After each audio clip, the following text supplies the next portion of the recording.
What we have here is a John Deere lawnmower that won't start. There's the hood for it. So what you need to test for is to see if your ignition switch is good, your starter solenoid is good, your starter motor is good, and that you have a good battery. I'll show you how to do that. So I put a new battery in it, and when you turn the key, you can hear the fuel solenoid click on the carburetor. But when you go to the next position, which is the start position, you don't hear anything, nothing happens. So what I want to do, I want to make sure that power is getting to the starter motor from the key switch, from the battery. The way I'm doing that is I have a voltmeter here that I have set to DC volts. And currently we're reading 0. And what I've done is the ignition switch activation wire that goes to your starter solenoid right here. It's this little connection here.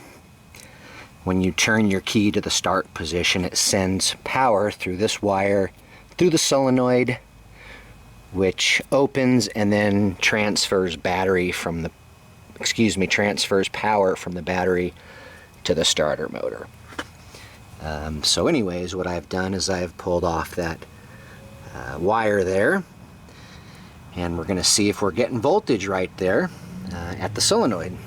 So I have the red wire connected to that, and I have the black wire out of my voltmeter grounded, and that's where I've put it so I don't have to hold on to it, so I can hold the camera here and turn the ignition switch. And so I have the emergency brake set so I don't have to be sitting on it to start it here.